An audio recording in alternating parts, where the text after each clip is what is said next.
சின்னமுருகன் serial next episode review பார்க்கலாமாங்க. சேதுவும் போஸோட விஷயத்தெல்லாம் எல்லாருக்கும் வெட்ட வெளிச்சமாக்கணும் அப்படின்னு சொல்லிட்டு யோசிச்சுக்கிட்டு இருக்காங்க. நம்ம எப்படி தான் அவனோட சுயரூபத்தை நம்ம எல்லாருக்கிட்டையுமே சொல்றது அப்படின்னு சொல்லிட்டு குழம்பி போய் நின்றுட்டு இருக்காரு.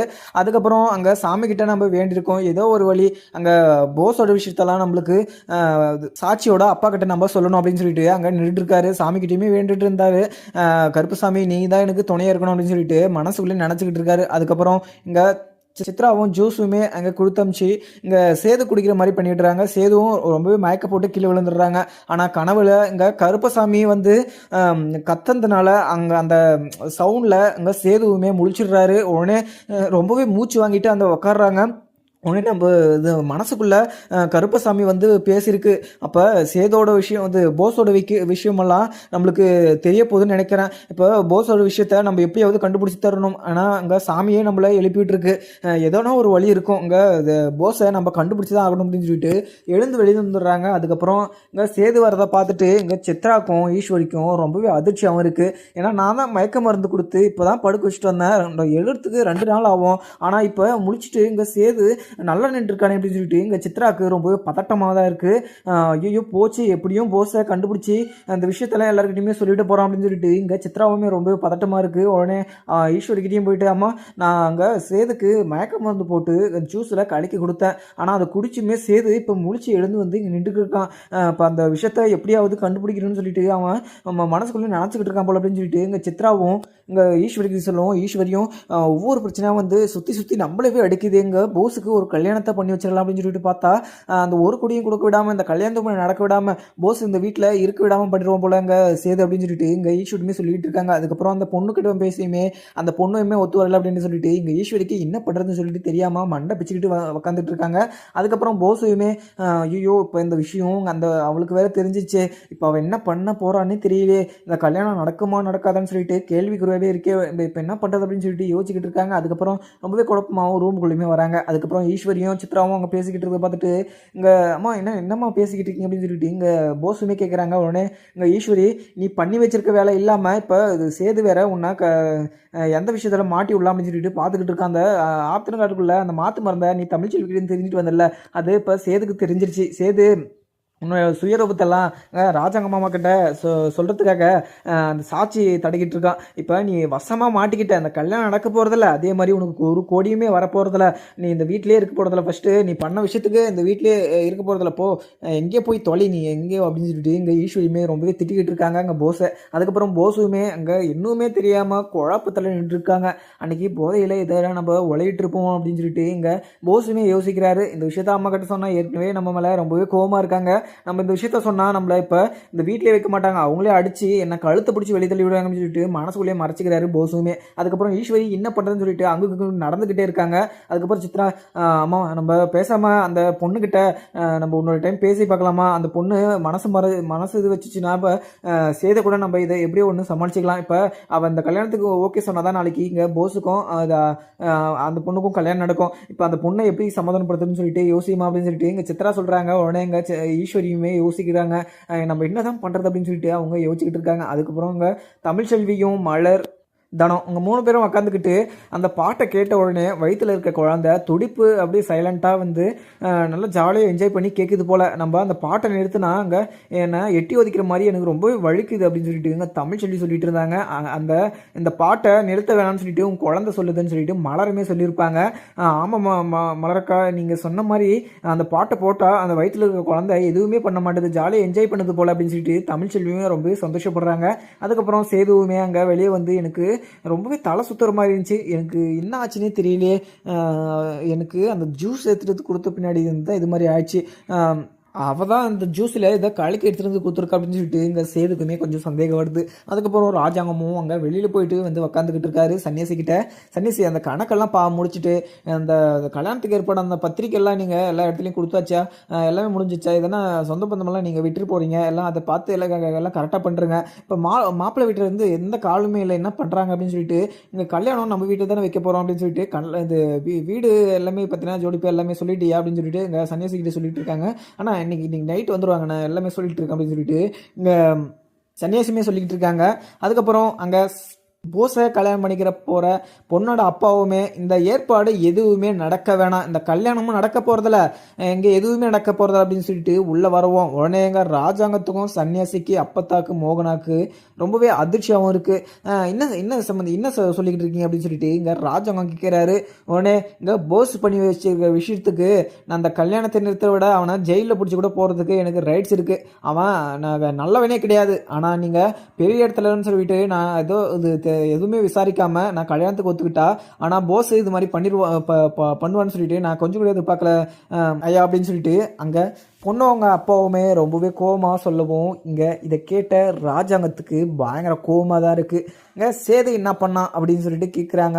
ஒரு பொண்ணுக்கிட்ட தப்பாக நடக்கிறதுக்கு முயற்சி பண்ணும்போது என் பொண்ணே பார்த்துட்டு ரொம்பவே ஃபீல் பண்ணி அழுதுகிட்டு வந்து என்கிட்ட சொல்லிச்சு, நான் போஸை ரொம்பவே பார்த்தீங்கன்னா இது அன்பாக என்னை வச்சு பார்த்துப்பாரு அப்படின்னு சொல்லிட்டு நினச்சிட்டு இருந்தேன், ஆனால் அது அத்தனையும் பொய் அப்படின்னு சொல்லிட்டு என் பொண்ணு வந்து ரொம்பவே அழுது ஃபீல் பண்ணி சொல்லிட்டு இருந்தா. இந்த கல்யாணமே எனக்கு வேணாம் அப்படின்னு சொல்லிட்டு என் பொண்ணு சொல்லிட்டா, இந்த கல்யாணம் வேணாம் அப்படின்ற மாதிரியும் சொல்லிடுறாங்க. அதுக்கப்புறம் இங்கே சேதுவுமே ஈஸ்வரி தான் அந்த ஜூஸுக்குள்ளே இது மயக்க மருந்தை கலந்தா அப்படின்ற விஷயத்த சேதுவுமே அறிஞ்சிடுறாரு. அதுக்கப்புறம் இங்கே ஈஸ்வரி கிட்ட போயிட்டு பயங்கரமாக திட்டிக்கிட்டு இருக்காரு. சித்தி, ஆனால் நீங்கள் இது மாதிரி பண்ணுவீங்கன்னு சொல்லிட்டு அந்த சித்ரா கிட்ட சொல்லி எனக்கு மயக்க மருந்து நீங்கள் கொடுக்க சொல்லுவீங்கன்னு சொல்லிட்டு நான் கொஞ்சம் கூட எதிர்பார்க்கல. இது மாதிரிலாம் நீங்கள் எதுக்கு பண்ணிக்கிட்டு இருக்கீங்க? போஸ் மாட்டக்கூடாது அப்படின்னு சொல்லிட்டு தான் நீங்கள் பண்ணிக்கிட்டு இருக்கீங்களா? போஸோட சுயரூபம் எனக்கு தெரிஞ்சிருச்சு அப்படின்னு சொல்லிட்டு பண்ணிக்கிட்டு இருக்கீங்களா? இல்லை என்ன யோசிச்சு நீங்கள் பண்ணிக்கிட்டு இருக்கீங்க? நீங்கள் பண்ணுறது ரொம்ப தப்பு சித்தி அப்படின்னு சொல்லிட்டு இங்கே ஈஸ்வரி பயங்கர கோமாவும் அங்கே சேது சொல்கிறாரு.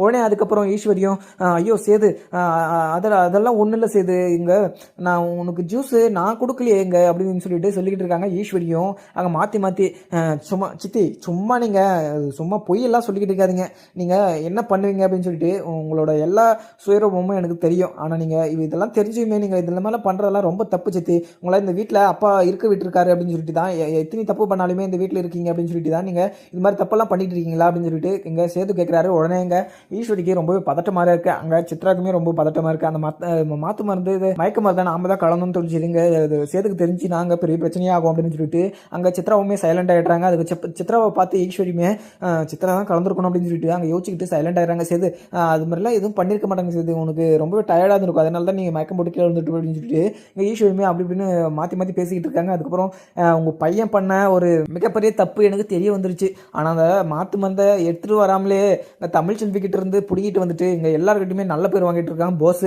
இந்த கல்யாணமும் நடக்காது, அதே மாதிரி அந்த ஒரு கொடியுமே கொடுக்க விடாமல் நான் பண்ணுற பாருங்க அப்படின்னு சொல்லிட்டு இங்கே சவாலே விட்டுட்டு போகிறாங்க சேதுவுமே. அதுக்கப்புறம் இதை கேட்ட ஈஸ்வரிக்கு பயங்கர அதிர்ச்சியாகவும் இருக்குது. ஐயோ போச்சு, எல்லாமே போச்சு அப்படின்னு சொல்லிட்டு அங்கே எனக்கு என்ன பண்ணுறதுன்னு தெரியல அப்படின்னு சொல்லிட்டு அங்கே அப்படி இப்படின்னு நடந்துக்கிட்டு இருக்காங்க. எல்லாத்துக்கும் காரணம் அந்த போஸ் தான் அப்படின்னு சொல்லிட்டு போஸை போட்டு வெளுத்து வாங்குறாங்க. அதுக்கப்புறம் போஸும் அம்மா விட்டுருமா எனக்கு ரொம்ப வழுக்குதுமா அப்படின்னு சொல்லிட்டு ரொம்பவே கத்திக்கிட்டு இருக்காரு. அதுக்கப்புறம் சித்ராவும் அம்மா அடிக்காதம்மா, அவன் என்ன பண்ணுவாமா, அவன் ஏதோ தெரியாமல் பண்ணிட்டான் அப்படின்னு சொல்லிட்டு அங்கே சித்ரா சொல்லுவோம். உடனே ஈஸ்வரி ஆமாம்மா இவன் குழந்தை வாயில கை வச்சா கூட கடிக்க மாட்டான் அப்படின்னு சொல்லிட்டு இங்கே ஈஸ்வரி சொல்கிறாங்க. உடனே அம்மா நான் ஏதோ தெரியாமல் பண்ணிட்டேம்மா, இது எப்படின்னா சால்வ் பண்ணுமா அப்படின்னு சொல்லிட்டு சொல்கிறாங்க. இப்போ எதுவுமே சால்வ் பண்ண முடியாது, உனக்கு கல்யாணம் நடக்க போகிறதில்ல, நீ இந்த வீட்டிலேயே இருக்க போகிறதில்ல, உன்னை சட்டையை பிடிச்சி வெளியே தள்ள போகிறாங்கடா அப்படின்னு சொல்லிட்டு உனக்கு இப்போ கூட உனக்கு கொஞ்சம் கூட புரியல. இப்போ ஒரு விஷயம் மாட்டினா பரவாயில்ல, இங்கே எல்லா விஷயமும் உனக்கு இது எதிராக தான் இருக்குது. இப்போ தமிழ் செல்வி அடிச்சுட்டு அந்த மாற்று மருந்தை எடுத்துகிட்டு வந்ததும் சேது கண்டுபிடிச்சிட்டான். இப்போ அந்த பொண்ணுக்கிட்ட இந்த தாமரைக்கிட்ட நீ தப்பாக நடந்ததும் அங்கே அந்த பொண்ணு பார்த்து தொலைச்சிச்சு. இப்போ நான் என்ன தான் பண்ணி இந்த கல்யாணத்தை நடக்க வைக்கிறது, இதெல்லாம் எல்லாமே போச்சு அப்படின்னு சொல்லிட்டு இங்கே ஈஸ்வரி சொல்லிக்கிட்டு இருக்காங்க. அதுக்கப்புறம் அங்கே சமந்தி இது மாதிரி சொல்லிட்டு போயிட்டாங்களே அப்படின்னு சொல்லிட்டு இங்கே ராஜாங்கத்துக்கு ரொம்பவே அதிர்ச்சியாகவும் ரொம்பவே போஸ் மேலே ரொம்பவே கோவமாக இருக்குது. அங்கே போஸை ரொம்பவே கத்தி ரொம்பவே கோவமாகவும் கூப்பிடுறாங்க. அங்கே போஸுமே வந்து நிற்கிறாங்க. சொல்லுங்க குறிப்பா அப்படின்னு சொல்லிட்டு அங்கே போஸ் வந்து நிற்கவும் உடனே என்னடா பண்ணி வச்சிருக்க, இது தாமரை கிட்ட நீ தப்பாக நடந்துக்க முயற்சி பண்ணி அந்த பொண்ணு பார்த்துட்டு அவங்க அப்பா கிட்ட ஓன்னு அழுதுகிட்டு இருக்கான், நீ என்ன பண்ணி வச்சிருக்க, இந்த கல்யாணம் நடக்காதான், ஆனால் நீ திருந்திட்டுன்னு சொல்லிட்டு இந்த கல்யாணத்துக்கு நான் ஏற்பாடு பண்ணேன், ஆனால் இன்னொரு பொண்ணோட வாழ்க்கையை நான் கெடுக்க பார்த்துருக்கேன் அப்படின்னு சொல்லிட்டு நான் நினைக்கிற போது எனக்கு ரொம்பவே வருத்தமாக இருக்குது. உனக்கு இன்னொரு கல்யாணமும் நடக்காது, ஆனால் உனக்கு எப்போ எந்த காலமும் உனக்கு பொறுப்புமே வராது அப்படின்னு சொல்லிட்டு இங்கே ராஜாங்க சொல்லிடுறாரு. இங்கே சன்னியாசிக்கு பயங்கர கோவமாக தான் இருக்குது இங்கே போஸ் மேலே. போஸ் நல்லா தெரிஞ்சிட்டான், இப்போ நல்லா பொறுப்பு வந்துருச்சு, நல்லா நல்லா பார்த்துப்பான் அப்படின்றதுனால தான் இப்போ கல்யாணத்துக்கே எங்கள் சன்னியாசி சமைச்சாரு. ஆனால் அங்கே ராஜாங்கத்துக்கிட்ட எல்லாருக்கிட்டையுமே எங்கள் கெட்ட பேர் வாங்கிட்டு இந்த வீட்டில் அவன் எதுக்கு இருக்கணும், உருப்படியே இல்லாத ஒருத்தன் இந்த வீட்டில் எதுக்கு இருக்கணும் அப்படின்னு சொல்லிட்டு இங்கே சன்னியாசி வாங்குற கோபமாகவும் அங்கே போஸை போட்டு வெளுத்து வாங்குறாங்க. அதுக்கப்புறம் ஈஸ்வரி, மாமா அவன் எதோ தெரியாமல் இது மாதிரி ஒரு வேலையை பண்ணிட்டான் மாமா, அவனுக்கு நல்ல காரியமாக நீங்கள் தான் பண்ணி வைக்கணும், அவன் உங்கள் உசுரை அந்த ஆபத்தான வண்டுக்கிட்ட போய் இது கடி வாங்கி கூட உங்களை காப்பாற்றணும் அப்படின்னு சொல்லிட்டு அந்த மாற்று மரத்தை எடுத்துகிட்டு வந்து உங்களை காப்பாற்றினா நீங்கள் அந்த நன்றி விசுவாசத்தை கூட நீங்கள் காமிக்க மாட்டீங்களா அப்படின்னு சொல்லிட்டு இங்கே ஈஸ்வரி சொல்கிறாங்க. உடனே எங்கள் சேதுவுமே வந்து, அப்பா அந்த மாற்று மருந்தை எடுத்தது வந்ததே எங்கள் போஸ் இல்லைப்பா, அதை எடுத்துகிட்டு வந்து உண்மையிலே எங்கள் தமிழ்ச்செல்வி தான்ப்பா, அங்கே தமிழ்ச்செல்வியை அடித்து போட்டுட்டு அவள் கர்ப்பமாக்குறா அப்படின்னு சொல்லிட்டு தெரிஞ்சுமே இங்கே தமிழ்ச்செல்வியை அடிச்சுட்டு அந்த மாற்று மருந்தை எடுத்துகிட்டு வந்து உங்ககிட்ட எல்லாருக்கிட்டையுமே நல்ல பேர் வாங்கிட்டு இருக்காப்பா அப்படின்னு சொல்லிட்டு இங்கே சொன்னதுமே இந்த விஷயத்த கேட்டதும் இன்னுமே அதிர்ச்சி ஆகிட்டாரு இங்கே ராஜாங்கம்ன்றதை விட மோகனா, அப்பத்தா, இங்கே சன்னியாசின்னு எல்லாருமே ரொம்ப அதிர்ச்சியாக தான் பார்த்துக்கிட்டு இருக்காங்க. இங்கே சாபுத்திரிக்கு இன்னும் சந்தோஷமாக இருக்குது. ஏன்னா நம்ம ஒரு விஷயம் தான் மாட்டி விட்டோம், ஆனால் இங்கே பல விஷயம் இங்கே போஸை பற்றி இங்கே வெளியே வந்துக்கிட்டே இருக்குது. இதை மீறி இங்கே போஸோட கல்யாணம் நடக்கிறதுக்கு வாய்ப்பே கிடையாது அப்படின்னு சொல்லிட்டு அங்கே சாபுத்திரியும் தாமரையும் நினச்சிக்கிட்டு இருக்காங்க. அதுக்கப்புறம் இதை கேட்ட ராஜாங்கத்துக்கு பயங்கர கோவமாக தான் இருக்குது இங்கே சேது மேலே. சேது, நீ என்ன மரியாதை வச்சுருக்க, என்னை காப்பாற்றிருக்க அப்படின்னு சொல்லிட்டு தான் நான் உனக்கு ஒரு கோழி தரேன் அப்படின்னு சொல்லிட்டு சொன்னேன். ஆனால் இவ்வளோ ஃப்ராடாக இது இவ்வளோ திருத்துத்தனம் பண்ணி வச்சுட்டு நீ எவ்வளோ நல்லவனா இந்த வீட்டில் நடிச்சுக்கிட்டு இருக்க, இன்னும் என்னென்ன பொய்யோ நீ மறைச்சி வச்சுக்கிட்டு இருக்கியோ தெரியல. நீ இந்த வீட்டில் இருந்தனா அங்கே இருக்கவங்க எல்லாருக்குமே ஆபத்து தான். நீ இந்த வீட்டில் ஒரு நிமிஷம் கூட இருக்கக்கூடாது, இந்த வீட்டில் இருக்கிறதுக்கு உனக்கு தகுதியே இல்லை அப்படின்னு சொல்லிட்டு இங்கே போஸை பயங்கரமாக திட்டிகிட்டு இருக்காங்க. ஆனால் போஸுக்கு நல்ல வாழ்க்கை தான் கிடச்சிக்கிச்சு, ஆனால் கிடைச்ச வாழ்க்கையே அவனுக்கு அமைச்சிக்கே தெரியாமல் இது மாதிரி ஒரு திருத்துத்தனத்தை பண்ணிட்டு அங்கே மாட்டிக்கிட்டு அங்கே தவச்சிக்கிட்டு இருக்கான் போஸுமே. அதுக்கப்புறம் இங்கே சேதுமே பயங்கர கோபமாகவும், அப்பா அங்கே இந்த தமிழ்ச்செல்வியை அடித்ததும் இல்லாமல் இங்கே குற்ற உணர்ச்சி இல்லாமல் கூட இங்கே ஈஸ்வரியை சித்தி எனக்கு மயக்க மருந்தில் ஜூஸ் கலந்து எனக்கு கொடுத்து என்னை மயக்கம் பார்க்குறாங்க. அது மயக்கமாக்க பார்த்துட்டு அப்படியே கல்யாணத்தை பண்ணி வச்சிடலாம் அப்படின்னு சொல்லிட்டு ட்ரை பண்ணிகிட்டு இருக்காங்க. இதுக்கு உடனடியாக அங்கே சித்தியும் அங்கே சித்ராவும் 2 பேரும் சேர்ந்து இந்த விஷயம் எல்லாருக்குமே தெரிஞ்சிருக்குப்பா, நம்மக்கிட்ட சொல்லாமல் அவங்க பையன் கல்யாணம் நல்லபடியாக நடக்கணும் அப்படின்னு சொல்லிட்டு அங்கே ஈஸ்வர் சித்தியுமே சைலண்ட் ஆகிட்டு இருக்காங்க அப்படின்னு சொல்லிட்டு இங்கே சேதுமே சொல்லிட்டு இருக்காங்க. அதுக்கப்புறம் சாபுத்திரி இவ்வளோ விஷயத்தை பண்ணிட்டு இவ்வளோ விஷயம் மறைச்சு வச்சுட்டு இருக்காங்களா, மதனி என்ன மதனி இது மாதிரிலாம் பண்ணிக்கிட்டு இருக்கீங்க, ஒரு பொண்ணோட வாழ்க்கையை நீங்களே கெடுக்கலாமா, ஒரு பொண்ணுக்கு நீங்கள் தான் உதாரணமாக இருக்கணும், ஆனால் நீங்கள் ஒரு பொண்ணோட வாழ்க்கையை கெடுக்கிறதுக்கு போஸை கல்யாணம் பண்ணி வச்சு அந்த பொண்ணோட வாழ்க்கையை கெடுக்கலான்னு பார்த்தீங்களா. இங்கே தாமர்கிட்ட தப்பாக நடந்ததுக்கு முயற்சி பண்ணது இல்லாமல் அங்கே தமிழ்ச்செல்வியை கர்ப்பமாக்காரங்க கூட பார்க்காம தமிழ்ச்செல்வியை அடிச்சுட்டு அந்த மாற்று மருந்தை எடுத்துகிட்டு வந்திருக்கான். அங்கே போஸுக்கு எவ்வளோ தைரியம் இருக்கும். நான் அப்போவே நினச்சேன் போஸ் எப்படி இந்த மாற்று மருந்தை எடுத்துகிட்டு வந்தான் அப்படின்னு சொல்லிட்டு, ஆனால் இப்படி தான் எடுத்துகிட்டு வந்தான்னு சொல்லிட்டு எனக்கு அப்போ தெரியல அப்படின்னு சொல்லிட்டு சாபுத்திரி சொல்லிட்டு இருக்காங்க. உடனே ஈஸ்வரிக்கு பயங்கர கோபமாகவும், அப்புறம் சாபுத்திரி நீங்கள் சும்மா எல்லாம் அங்கே பேசிக்கிட்டு இருக்காதிங்க, நீங்கள் எவ்வளோ திருத்துத்தனம் பண்ணியிருக்கீங்க அதெல்லாம் நான் இங்கே சொல்லி தான் காட்டிகிட்டு இருக்கேன் அப்படின்னு சொல்லிட்டு ஈஸ்வரி சொல்கிறாங்க ரொம்பவே வசந்த குரலோட. அதுக்கப்புறம் என்ன, இங்கே ராஜாங்கம், ஈஸ்வரி நீங்கள் பண்ணது ரொம்பவே பெரிய தப்பு, ஆனால் இந்த தப்பை பண்ணிவிட்டு நீங்கள் ரொம்பவே ஓவராகவும் கோபமாகவும் பேசிக்கிட்டு இருக்குது, இதெல்லாம் வேலைக்கு ஆகாது, நீயும் சேர்ந்து இந்த உன்னை ஃபஸ்ட்டே அந்த கார் பார்க்கிங் கூட்டாயில் தான் உங்களை தங்க வச்சுட்டு இருந்தேன், அப்போ கூட உங்களுக்கு கொஞ்சம் ஒன்றும் புத்தின்றது வரல, ஆனால் மனசாட்சி தொட்டு சொல்லுங்கள், உன்னை மனசு கேட்காம இந்த வீட்டில் வந்து இருங்க அப்படின்னு சொல்லிட்டு சொன்னால் அங்கே வீட்டுக்குள்ளே எவ்வளோ பெரிய பிரச்சனை நடந்துட்டுருக்கு, அதை மூடி மறைக்கலாம் அப்படின்னு சொல்லிட்டு நீங்கள் பிளான் போட்டுருப்பீங்க. அதுவும் இல்லாமல் சேதுக்கு மயக்க மருந்து வேற கலந்து கொடுத்து சேதுவை சாகடிச்சிடலான்னு பார்த்தீங்களா. நீங்கள்லாம் இந்த வீட்டில் எதுக்கு தான் இருக்கீங்க அப்படின்னு சொல்லிட்டு நான் இந்த கூட்டு குடும்பமாக ரொம்பவே சந்தோஷமாக இருக்கலாம் அப்படின்னு சொல்லிட்டு நினச்சேன், ஆனால் அந்த கூட்டு குடும்பத்தில் தான் இவ்வளோ பெரிய பிரச்சனை இருக்கும் அப்படின்னு சொல்லிட்டு தெரிஞ்சால் நாங்கள் இது மாதிரிலாம் நான் யோசிச்சிருக்க மாட்டேன். சன்னியாசி என்ன சன்னியாசி இது மாதிரிலாம் பண்ணி வச்சிருக்கேன் அப்படின்னு சொல்லிட்டு சன்னியாசிக்கிட்ட சொல்கிறாங்க. இங்கே ஈஸ்வரி, சித்ரா, இங்கே போஸ் 3 பேரையும் இங்கே வெளுத்து வாங்கிக்கிட்டு இருக்காங்க சன்னியாசி. அதுக்கப்புறம் இந்த வீட்டில் உங்களுக்கு ஒரு நிமிஷம் கூட இடம் கிடையாது, நீங்கள் வெளியே போங்க. அதே மாதிரி போஸு இந்த வீட்டில் இந்த கேட்டுக்கு வெளியே தான் இருக்க வேண்டியவன், அவன் இதுக்கு மேலே இந்த வீட்டு வாசுப்பிடியை கூட மெரிக்கக்கூடாது அப்படின்னு சொல்லிட்டு சன்னியாசி பயங்கர கோமாவும் சொல்லிடுறாரு. ஆனால் இவ்வளோ ஏற்பாடு பண்ணி இவ்வளோ சந்தோஷமாக எல்லாருமே பார்த்தீங்கன்னா போஸுக்கு சந்தோஷமான காரியம் நடக்க போகுது அப்படின்னு சொல்லிட்டு எல்லாருமே சந்தோஷமாக இருந்தாங்க. ஆனால் இது மாதிரி சித்ராவும் ஈஸ்வரி எல்லாருமே இது மாதிரி ஒரு தப்பை பண்ணியிருப்பாங்க அப்படின்னு சொல்லிட்டு இங்கே போஸ் தான் ஏதோ ஒரு தப்பு பண்ணிட்டான், அந்த தப்பை நீங்கள் எத்தனை பொய் சொல்லி மறைச்சி வச்சுட்டு இருக்கீங்க அப்படின்னு சொல்லிட்டு இங்கே சன்னியாசிக்கு பயங்கர கோவமாக தான் இருக்குது. அதுக்கப்புறம் அப்போத்தா, ஏண்டி சிரிக்கிங்களா, நீங்கள் எதுக்கு தான் இந்த வீட்டில் இருக்கீங்களோ, இந்த வீட்டில் ராஜாங்கம் உங்களுக்கு என்ன தான் பார்க்காம விட்டுட்டான், ஆனால் இவ்வளோ பெரிய தப்பு போஸ் பண்ணியிருக்கான் அப்படின்னு சொல்லிட்டு தெரிஞ்சுமே மனசுக்குள்ளே வச்சுக்கிட்டு இருக்கீங்க இருக்கீங்க, உங்களெல்லாம் இந்த வீட்டில் இருக்க விடலாமா அப்படின்னு சொல்லிட்டு அப்பத்தாவுமே அங்கே ஈஸ்வரியை பார்த்து பயங்கரமாக திட்டிகிட்டு இருக்காங்க. இங்கே மோகனாக்குமே ரொம்பவே வருத்தமாக தான் இருக்குது. அதுக்கப்புறம் தமிழ் செல்வியுமே அங்கே காலேஜில் கொஞ்சம் இன்னைக்கு ரிவிஷன் டெஸ்ட் இருக்குது அப்படின்னு சொல்லிட்டு சீக்கிரமாகவும் கிளம்பிடுறாங்க.